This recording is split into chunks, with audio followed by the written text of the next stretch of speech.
Senhor presidente, senhoras e senhores senadores, queria aproveitar esta minha intervenção para falar de dois temas. Um registro sobre um projeto de lei que apresentei,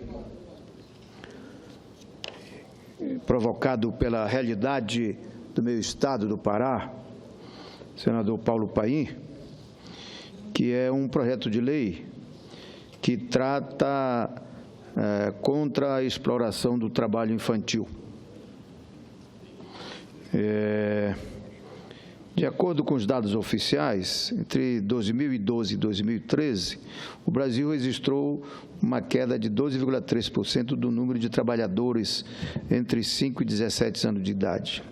Entretanto, pelos dados das pesquisas, ainda restam 3,1 milhões de crianças exploradas na faixa etária, ocorrendo inclusive um aumento do trabalho infantil entre 2013 e 2014, com cerca de 3,3 milhões de crianças e adolescentes trabalhando, sendo que cerca de 486 mil eram menores de 13 anos, a maioria deles, 62%, no campo.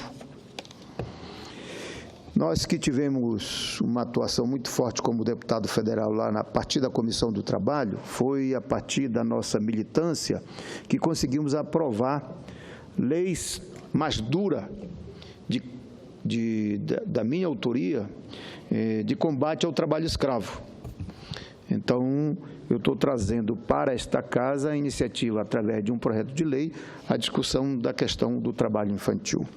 Chamo a atenção, portanto, desta casa e dos meus pares para ajudar-me a fazer esse debate a partir das comissões e a gente aprovar este projeto tão importante para a dignidade e cidadania da nossa juventude e das nossas crianças. O segundo assunto, eu queria falar exatamente sobre o momento atual que nós estamos vivendo no país e a situação que ora traz debate aqui, a chamada crise política que perpassa o nosso país. Senhoras e senhores senadores, senadoras, cidadãs e cidadãos que nos ouvem e nos veem pelo rádio e pela TV do Senado, eu quero iniciar o meu pronunciamento de hoje com uma frase atribuída a Abraham Lincoln, o presidente que governou os Estados Unidos durante a Guerra Civil, que até hoje é tida como a maior crise interna da história norte-americana. Pode-se enganar a todos por algum tempo, disse ele. Pode-se enganar alguns por todo o tempo, mas não se pode enganar a todos durante todo o tempo. Esses dizeres se encaixam como uma luva nas circunstâncias que o Brasil enfrenta nos dias atuais. Parlamentares, mulheres e homens de boa-fé estão sendo levados por uma maré de conspiração e mentiras que culminou com a violação da nossa Constituição e a instalação no poder de um grupo de políticos sem votos, sem compromisso com a população.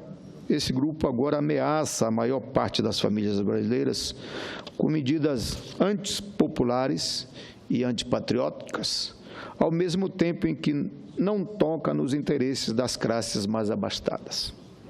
A justificativa para a investida contra o orçamento das famílias mais pobres é a necessidade de se equilibrar as finanças do país.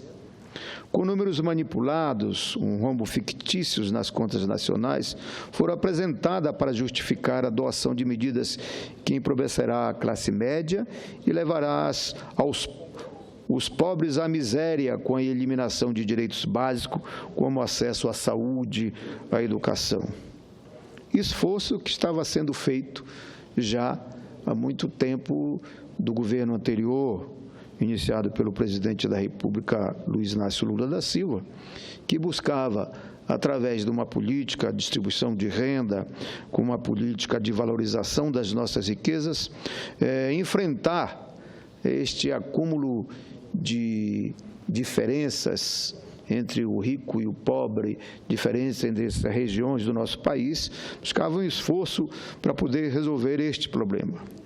Com a interrupção de governos democráticos, está a ameaçar estas conquistas e esses direitos. Esses que se deixaram, que se enganam e desejam espontaneamente o direito de continuar, desdobram-se em tentativa para justificar a violência que se pretende praticar contra a maioria do povo brasileiro. Sem, no entanto, esclarecer por que nenhuma das medidas pretendidas vai exigir sacrifício correspondente das classes mais abastadas. O mesmo grupo sem voto, repito, conseguiu enganar a todos por algum tempo, quando nas sombras conspirava com a cumplicidade de Eduardo Cunha e suas pautas bombas. O objetivo era claro: chantagear a presidência da República para que fosse dado um termo à Operação Lava Jato. Um dos partidos que eu respeito muito, partidos democráticos, como o PSDB, transformou-se em cúmplice dessa questão, estendendo apoio restrito a Cunha. Alguns, depois da desaprovação de vários senadores, pediram desculpa à população por ter apoiado as chantagens de Eduardo Cunha. O pedido de perdão veio tarde demais. O mal já estava consumado. Não podemos também de apontar o papel determinante da mídia e sua pregação do caos que ajudou a criar a crise atual, dando voz a meia dúzia de especialistas escolhidos a dedo. O oligopólio da mídia, que controla a produção e a circulação de informações no Brasil diariamente, semeou o colapso. Era iminente, mesmo quando não havia a menor razão para esse tipo de questionamento. Os senhores hão de se lembrar que um dia, outro também, parte desta mídia previa apagões generalizados do fornecimento de energia elétrica, com as mesmas leviandades que sempre acrescia porém nas notícias positivas sobre a economia do país. Da mesma forma, anunciava que o colapso nos aeroportos era iminente, o que alguns estádios empregados para a Copa do Mundo iriam ficar prontos só depois da disputa. Um dos principais porta-vozes da instalação do ódio político e dos insultos que hoje permeiam qualquer diálogo político, uma renomada revista, a revista Veja, chegou a prever que as obras do Maracanã seriam concluídas apenas em 2032. É importante lembrar ainda, para que aqueles que esqueceram ou fazem de esquecidos, que a chantagem de Cunha que ocorreu no começo do segundo semestre do ano passado, quando a presidenta Dilma Rousseff se preparava para enviar ao Congresso sua proposta de orçamento para este ano. A ameaça de criação de novas despesas, segundo a reportagem naquela época do jornal O Estado de São Paulo, somava 84 bilhões de reais. Está aqui uma página do jornal da época, então, que anunciava este caos.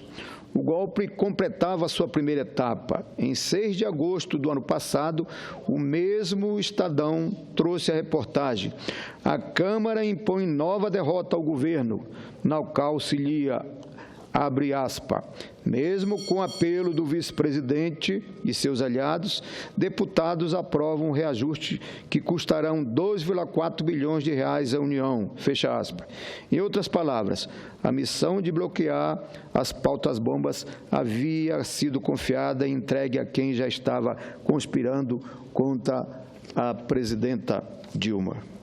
Os senhores vão se lembrar, mesmo porque faz menos de um ano, pressionada, por um lado, pela crise financeira global e, por outro, pela turbulência fabricada na Câmara, que se suposta a inabilidade ao seu vice, hoje, confirmado com mais abjeta traição, não havia conseguido debelar a presidência da República, enviou a este Congresso a proposta de lei orçamentária prevendo um déficit de 30,5 bilhões de reais. Esta casa salvou. Aconteceu um grande alvoroço. Jamais um ocupante da presidência da República havia enviado um orçamento deficitário ao Congresso. Em tempo algum, nenhum presidente havia enfrentado um movimento organizado que visava inviabilizá-lo mediante a criação de gastos acima da capacidade do Estado de pagá-los. Em meio à turbulência, como mostra este registro da Agência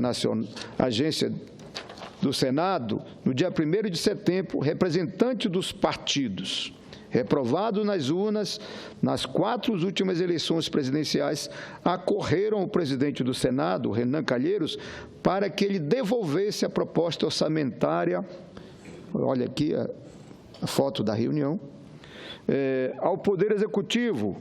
Figuram nesta foto, que registra oficialmente a conspiração, os líderes do PSDB, do DEM, que no Senado e na Câmara, ambos aquinhoados hoje com ministérios do governo, com o prêmio de acompanharem Eduardo Cunha e Michel Temer na questão da conspiração. O eleitor não esquecerá quando for votar nas próximas eleições. Cunha exigia que o governo barrasse as investigações da Operação Lava Jato. Sem sucesso, contou com a anuência do vice-presidente da República, que se mostrou inepto para controlar a bancada do seu próprio partido na Câmara.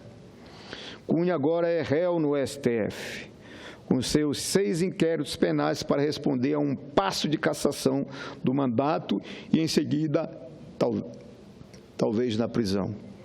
Entre os crimes que responde estão corrupção e evasão de divisas, mas no momento do julgamento o juiz também pode puni-lo com o agravante de tentar levar o país à insolvência, motivado por objetivos espúrios. Quanto ao governo Dilma, que não cedeu à chantagem, agora está na iminência de ser definitivamente afastada sob a alegação de um crime que a população não consegue identificar.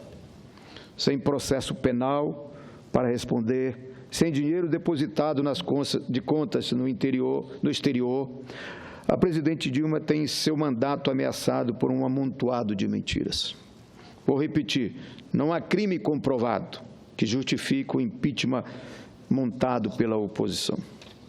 O governo golpista e seus articuladores, nas sombras, conseguiram enganar alguns por todo o tempo. Como pode ser comprovado ainda hoje nos discursos e intervenções que se escutam neste plenário e na comissão especial do impeachment. Antes, se indignaram contra o orçamento do déficit de 30,5 bilhões de reais que Dilma enviou ao Congresso. Agora, alegam patriotismo e senso de realidade ao defender a aprovação de um orçamento com déficit de mais de 190 bilhões de reais. Antes, atribuíam a crise econômica única e exclusivamente à presidenta afastada e aos governos do PT, como se todos os países do mundo não estivessem empenhando seus recursos para evitar a crise. Mal informados e mal intencionados diziam que o mundo ia bem, enquanto o Brasil ia mal. Agora, atribui as dificuldades à crise financeira internacional. Passados os primeiros 30 dias do governo, entronizado pelo movimento golpista, encabeçado por Cunha, os áulicos seguidamente derrotados nas eleições, já se pode dizer que eles não estão conseguindo enganar todos por todo o tempo. Uma calada mudança de opinião avança entre os cidadãos de boa-fé que foram enganados com a desinformação propagada pelo oligopólio da mídia, que tanto ansiava por uma crise que pudesse abater o governo do PT. Esses cidadãos e cidadãs que foram às ruas enganados pela corrente publicitária alimentada com projeções negativas que renovam a cada dia na mídia, agora gritam fora Temer. Eles perceberam que o golpe desafiou uma presidenta honesta, que não é corrupta e nem é conivente com a corrupção, e que não usou o seu poder para deter qualquer investigação em curso. Eles perceberam que foram ludibriados porque agora vão ser chamados para pagar a conta provocada pela irresponsabilidade dos políticos que apoiaram Cunha e que agora apoiam Temer. Temer causa medo e desconfiança por méritos próprios. Temer espanta porque quer governar o Brasil com a marca da exclusão, ignorando mulheres, negros, para cercar-se de oportunistas que querem tirar o proveito da crise que eles próprios ajudaram a criar. Temer retribui favores prestados pelos especuladores internacionais ao seu propósito escuso, com o anúncio de que pretende vender o pré-sal para as companhias estrangeiras. Para isso, contam com os entreguistas de sempre. O pré-sal, o maior patrimônio das futuras gerações, será entregue a preço de banana, complementando não apenas as destinações constitucionais dos royalties para a saúde e educação, mas também os orçamentos dos estados produtores e de dezenas de municípios nas áreas vizinhas, a mega reserva de petróleo descoberta pela Petrobras. Muitos dos que, com boa fé, foram às ruas protestar contra a presidente Dilma, hoje estão convictos do que a corrupção venceu e continua dando as cartas com os donos transitórios do poder. O governo provisório e interino de Temer e os entreguistas e adesistas veem no processo de impeachment a oportunidade para manter-se no poder. São o espelho da mesma velha elite carcomida que sempre bateu as portas dos militares e na triste história de quarteladas que nossa história registra. Seus aliados são os mesmos que, ao longo da história brasileira, deixaram como herança a fome, a exclusão social, o racismo contra os negros, o preconceito social, a violência contra as mulheres, a repressão desenfreada contra os estudantes e os movimentos sociais, e a mesma vassalagem aos mais ricos. Os únicos que saíram ganhando com a crise política e econômica que estamos atravessando. Ao completar o mês, o rastro deixado pelo desgoverno dos conspiradores é a hipocrisia, a covardia. Essas são as marcas mais evidentes desse triste período da nossa história. O desgoverno não obteve reconhecimento internacional. Pelo contrário, seus representantes são expostos à execração pública por onde quer que passam. O governo sustentado pelo golpe parlamentar iniciado na Câmara Federal por Cunha é finalizado na Comissão Especial do Impeachment. Isso é hipocrisia, porque enquanto divulgou que havia ordenado que as fotografias da presidente Dilma Rousseff fossem mantidas nos gabinetes federais, ao mesmo tempo que se esperou em mesquinharias de todas as grandezas. Primeiro foi o cerco das tropas no Palácio da Alvorada, dificultando o acesso dos que pretendiam ver ou se encontrar com a presidenta. Depois vieram os cortes de direitos que afetaram até a alimentação da equipe da presidenta Dilma e de suas viagens pelo Brasil.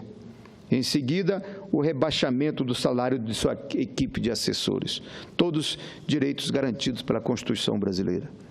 O governo interino é cínico porque garantiu que não haveria caça às bruxas, mas paralisou ministérios inteiros com demissões a granel, não se preocupando com a perda de técnicos de altíssima capacidade para substituí-lo, pois indicados pelos parlamentares que participaram do golpe parlamentar. Temer, ao se dizer guardião da liberdade de expressão, ao mesmo tempo que decide afastar o presidente da empresa brasileira de comunicação porque ele não segue a cartilha e é derrotado no Supremo Tribunal Federal pelo ato autoritário e de desprezo à diversidade de opiniões. Temer atenta contra a liberdade de imprensa quando ordena a retirada da publicidade federal nos sites e blogs independentes. Eu poderia passar horas descrevendo as iniquidades de um governo que já não engana ninguém, cujo principal nome aproxima-se a cada dia do centro ao alvo do Lava Jato. Mas a pior delas é tentar destruir um modelo do Brasil projetado pela Constituição de 1988. O governo pretende destruir direitos garantidos por lei desde a década de 50 do século passado, em troca de uma suposta produtividade que beneficia os barões da indústria e pune a classe trabalhadora. Temer É hipócrita porque garantiu a integridade dos programas de inclusão e de proteção social, mas permite que seus prepostos à frente dos ministérios anunciem supostas revisões e corte de despesas que vão inviabilizar sua continuidade. O ministério nomeado pelo governo provisório, instalado pelo golpe parlamentar, traz de volta preconceitos que já se imaginavam enterrados, como dos responsáveis pela República e o preconceito racial. Além de não convocar mulheres nem negros para conduzir o Brasil, os golpistas não escondem a intenção de destruir o Bolsa Família, eleito como referência pela ONU no combate à miséria e à fome. Agora, sob o mesmo argumento surrados que precisam cortar versa, ameaçam a continuidade do programa Mais Médicos, em mais um gesto de desprezo pelos que mais necessitam. O nosso estimado senador Cristóvão Buarque denunciou aqui mesmo neste Senado mais uma intenção criminosa, dizendo que, abre aspas, hará este programa sem algo que substitua nos mais revoltos pontos do Brasil é genocídio, fecha aspas. Vejam a que ponto chegamos e a que ponto chega a desumanidade dos conspiradores e oportunistas que tomaram de assalto o poder. A esperança, porém, é a última que morre. Por isso, senhor presidente, companheiro Paulo Paim, acreditamos que um número cada vez mais de senadores e senadoras vão perceber que interesses nada republicanos estão em jogo e que a perspectiva da retomada normal processada pelo resultado das urnas de 2014 fará com que a gente interrompa, através da boa vontade de democratas e patriotas senadores brasileiros, que a gente possa estancar este jogo de um golpe parlamentar e retome ao processo normal da nossa democracia, do nosso país. Nós, da bancada do PT, continuamos firmes ao lado dos colegas que já enxergaram os enormes danos que os interinos podem causar ao nosso povo brasileiro. Muito obrigado, senhor presidente.